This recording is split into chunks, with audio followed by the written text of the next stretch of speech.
Discovered my Mill's secret. Caught her with my intimate toys. She locked herself with my baby and started a fire. We forced her out to save our family. My name is Angela, and if you had told me a year ago that inviting my mother-in-law Helen to stay with us would turn our lives upside down, I would have laughed it off. Yet, here I am, wishing I had heeded the subtle warning signs I'd overlooked in my eagerness to form a picture-perfect family unit. Turning 27 felt like a milestone, bringing with it the joys and challenges of becoming a new mom. My husband Nicholas, always the calm to my storm, and I welcomed our son Peter into the world with open hearts and dreams as wide as the ocean. Nicholas, being an IT specialist, managed to arrange his work so he could be home as much as possible. But even with his flexible hours, the sleepless nights and constant demands of a newborn started to weigh on us. We were treading water in the deep end, desperately needing a lifeline. Enter Helen, Nicholas's mother, whose offer to help seemed like a godsend at the time. She proposed to stay with us for a few months, assuring us that her experience raising 3 children of her own would be invaluable. Despite my reservations, born from years of her subtle jabs about my cooking and not-so-subtle comments on my career choices, I agreed. After all, Nicholas reassured me that having an extra pair of hands around could only be a good thing. The first few days were a blur of baby feeds, diaper changes, and Helen bustling around, ostensibly helping but also rearranging our kitchen and the living room to her liking. It was mildly irritating, but I bit my tongue. She was trying to help, I told myself. But as the weeks rolled on, Helen's helpfulness began to feel more like a takeover.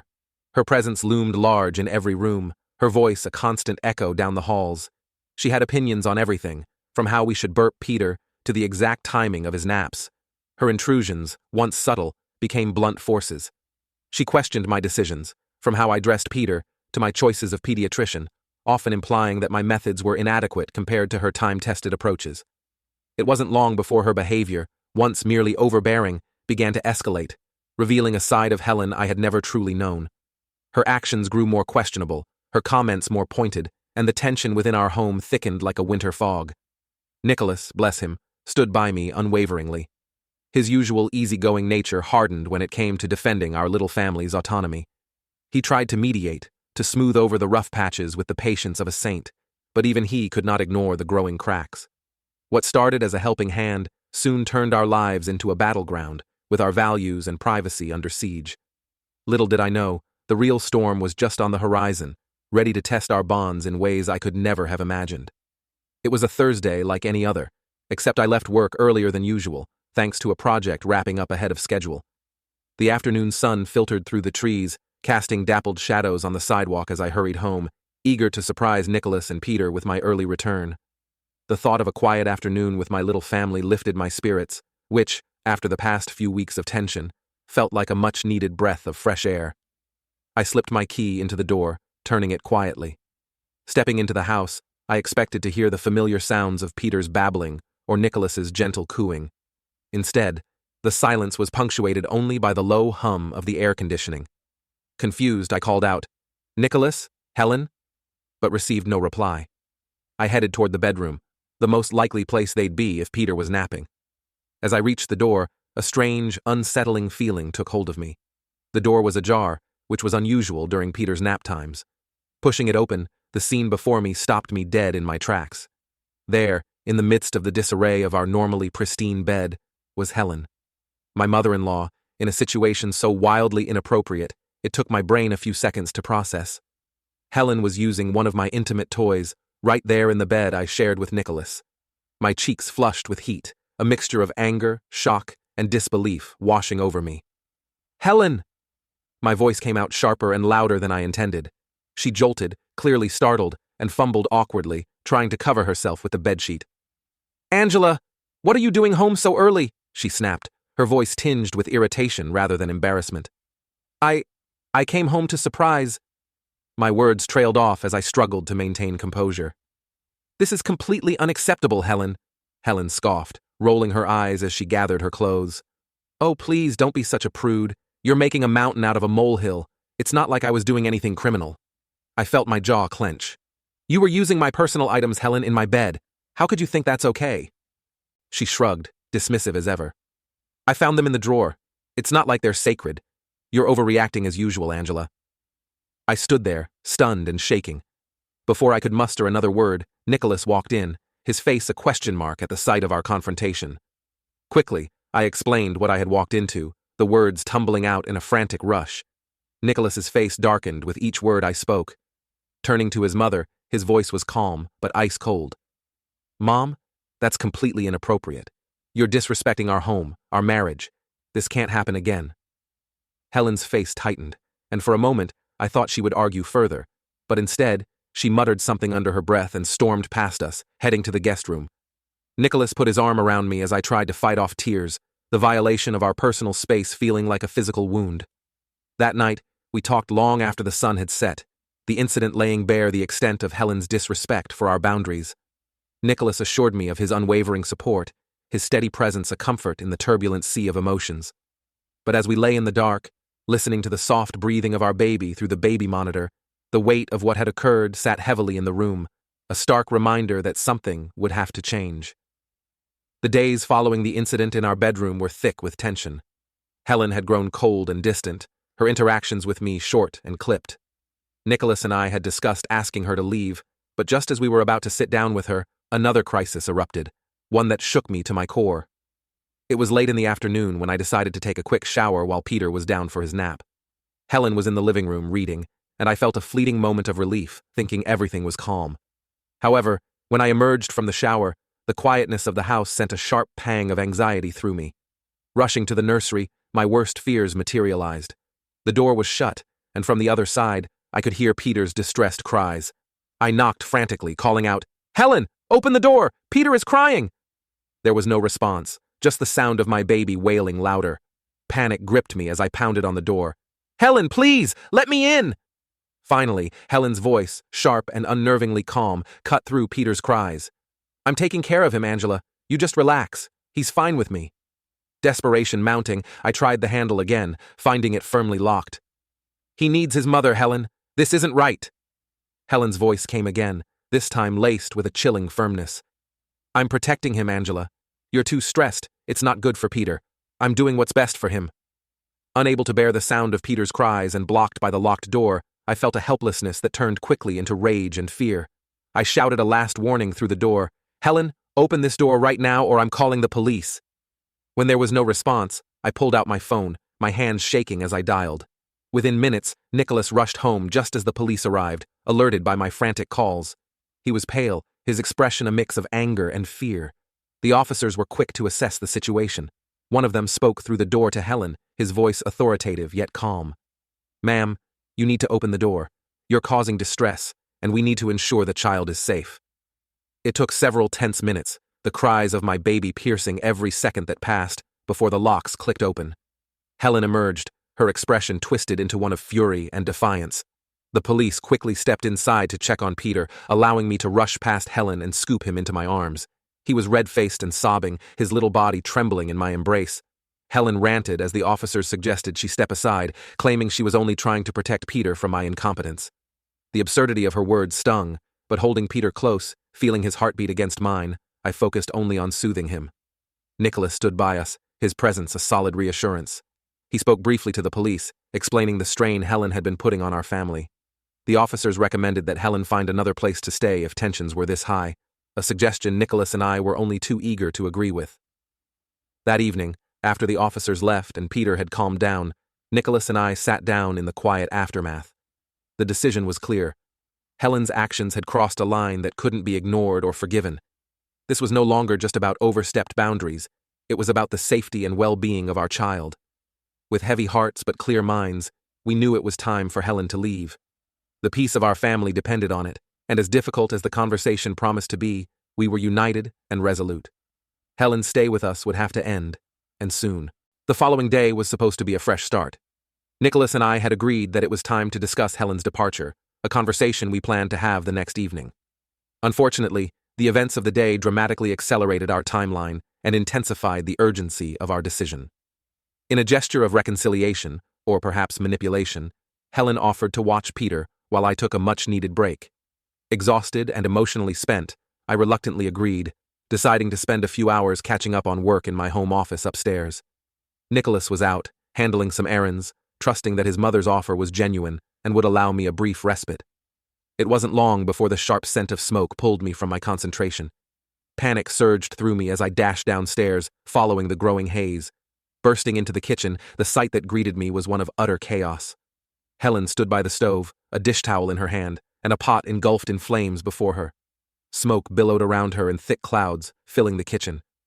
"Helen!" I screamed, rushing to the sink to fill a pot with water. "What happened?" "It was just an accident, Angela. I was trying to cook, and things got a bit out of hand," Helen responded, her voice unnervingly calm amidst the alarming scene. Ignoring her, I doused the flames with water, my heart racing. Once the fire was out, I turned to her, furious and shaking. "Where's Peter?" "In the living room," she replied, as if the potential danger to our son was a minor detail. Rushing to the living room, I found Peter in his playpen, crying but thankfully unharmed. I scooped him up, trying to calm his frightened sobs, while my mind raced with what could have happened if the fire had spread, or if I hadn't come downstairs when I did. When Nicholas returned home and saw the aftermath in the kitchen and the distress in my eyes, his concern quickly turned to anger. I explained what had happened, and as I spoke, the decision we had been putting off became undeniable and immediate. "This is it, Nicholas," I said, holding Peter close. "She can't stay here any longer. It's not safe for Peter, and it's not healthy for any of us." Nicholas nodded, his jaw set in determination. "You're right. Her staying here is endangering our family." The day after the fire incident, the house was eerily quiet. With Peter safely napping and Nicholas handling some urgent work calls in his office, I found myself alone with my thoughts, which were as turbulent as ever. The lingering smell of smoke served as a stark reminder of the previous day's chaos, each whiff reigniting the fear and panic I had felt. The blackened pot sat on the counter, a grim testament to the danger that had brushed so closely against our family. As I moved through the motions of cleaning up the kitchen, my mind replayed the scene over and over. Helen's unnervingly calm demeanor as the flames licked the edges of the stove, her dismissive shrug when I had extinguished the fire, it all seemed surreal now. How could she have been so reckless? Was it truly an accident, or something spurred by deeper, more sinister motivations? These questions churned inside me, mixing with a cocktail of betrayal and dismay. Helen had crossed a line not just into disrespect, but into outright endangerment of her own grandson. The trust I had tried to maintain, frayed over weeks of tension, now lay in tatters. How had we come to this point? How could I have allowed this threat into our home? As I scrubbed away at the soot-stained stove, the reality of our situation settled in. This wasn't just a series of small misunderstandings or the usual frictions that came with living with in-laws. This was about the safety and security of our child, our first and foremost priority. The fact that Helen had put Peter in danger, whether by negligence or intent, was something I couldn't overlook or forgive. Now the final decision, asking Helen to leave, seemed urgent and inevitable. I felt a resolve hardening within me, a protective instinct that was both empowering and heartbreakingly necessary. As a mother, my primary role was to safeguard my child, and as a partner, to support my spouse in maintaining the sanctity of our family unit. With Peter still asleep, I took a moment to sit down at the kitchen table, the scene of many family meals and conversations, now shadowed by recent events. I thought about the upcoming conversation with Helen, the logistics of her moving out, and the ripple effects it would surely cause in our family dynamics. But beneath those logistical concerns, there was relief. Relief that soon, the source of so much stress would be removed from our daily lives, and perhaps, just perhaps, we could find our way back to the peace we once knew. After the incident with the fire in the kitchen, and with our nerves still raw, Nicholas and I agreed that it was time for the big talk with his mother. The conversation we anticipated would be tough, but necessary. There could be no more delays. Late that afternoon, as the autumn sun began to set, casting long shadows across the living room, Nicholas called his mother into the room. Helen entered, her expression wary, perhaps sensing the gravity of the discussion to come. "Mom, we need to talk," Nicholas began, his voice steady but firm. I stood beside him, a united front to present the seriousness of our decision. Helen looked between us, a flicker of defiance in her eyes. "What is it now? More complaints about how I run things around here?" Nicholas took a deep breath, his resolve clear. "This isn't working out, Mom. The fire yesterday was the last straw. It's too dangerous, and it's clear that living together is not safe or healthy for any of us, especially for Peter." Helen's face hardened. "So you're throwing me out, is that it? Over an accident?" "It wasn't just an accident, Mom," Nicholas replied, his tone growing more intense. "You've been reckless, and Angela and I can't tolerate this level of risk in our own home. It's time for you to find another place to live." Helen's tactics shifted then, as she attempted to manipulate the situation. "Nicholas, you know I only moved in to help. You really believe I'd intentionally endanger Peter? Angela is blowing everything out of proportion. I'm your mother. You're going to choose her over me?" Nicholas's jaw clenched, his patience waning. "This isn't about choosing sides. It's about keeping our son safe. You've overstepped in ways that can't be ignored." The conversation grew heated, with Helen oscillating between self-victimization and outright anger. But Nicholas stood firm. Each of her attempts to destabilize his decision met with a calm yet irrevocable refusal. As Helen stormed out of the room, the finality of the situation hung heavily in the air. Nicholas and I exchanged a look, a mixture of relief and sorrow. We had hoped it wouldn't come to this, yet the relief was palpable. The decision was made, and there was no turning back. That night, as we sat in the quiet aftermath of the day's tensions, the absence of Helen's presence was both a balm and a stark reminder of the rift that had formed. There was no peace in the way things ended, no heartfelt goodbyes or promises to mend fences soon. It was a tough but necessary break, one that prioritized our family's safety and future. Nicholas and I knew the road ahead would be challenging, navigating the fallout within the family and possibly facing criticism from outsiders. Yet, we also knew that we had done what was necessary, not just for our peace of mind, but for our son's well-being. The tough decisions, the ones that cleave through the heart of family dynamics, were often the most essential, and we were ready to face whatever came next, together. As I stood by the window, watching the early morning light wash over the quiet street, a profound sense of tranquility settled over me. The last few weeks had been a whirlwind of tension and turmoil, but now, with Helen gone, our home felt like a sanctuary once more. It was here, in the calm after the storm, that I could finally reflect on everything that had transpired. Nicholas had been my rock throughout this entire ordeal. His unwavering support not only strengthened my resolve, but deepened the love and respect I held for him.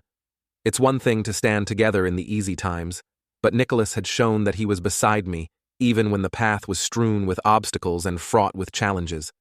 This ordeal had not just tested our marriage, it had fortified it, binding us with a renewed commitment to each other and to the family we were building. The episode with Helen had laid bare the destructive influence of her controlling nature, not just on our lives, but on her own well-being. It was a painful but necessary revelation that some relationships, even familial ones, can become so fraught with manipulation and overreach that they leave little room for growth and happiness.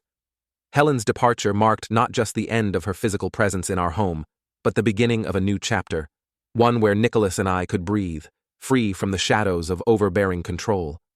As I pondered over the recent events, I recognized the critical importance of boundaries in any relationship. Setting them with Helen was one of the hardest things we had had to do, but it was also the most crucial. Boundaries had not just protected us, they had propelled us towards a healthier dynamic, where our little family could thrive without undue interference. This lesson, though learned under duress, was invaluable and would guide us in all our future relationships, ensuring that respect and autonomy were always preserved. Feeling the warmth of the sun on my face, I realized how much stronger and more prepared I felt for any future challenges. Life was unpredictable, and no doubt other trials would come our way. But with Nicholas by my side, and with our newfound understanding of the delicate balance between closeness and individuality, I was confident that we could face them head-on. Our commitment to rebuilding a peaceful life was more than just a shared goal. It was a pledge to each other and to Peter, promising a home filled with love, respect, and the freedom to grow. This ordeal had not just united Nicholas and me, it had redefined what family meant to us. It was about creating a space where each of us could be our best selves, supporting one another unconditionally. Reflecting on these thoughts, I felt a deep, abiding peace. The road ahead was clear, and as I turned away from the window to wake Nicholas and Peter, I did so with a heart full of hope and a spirit ready for whatever lay ahead. Together, we would forge a path marked by understanding and mutual support, a path that promised not just survival, but flourishing.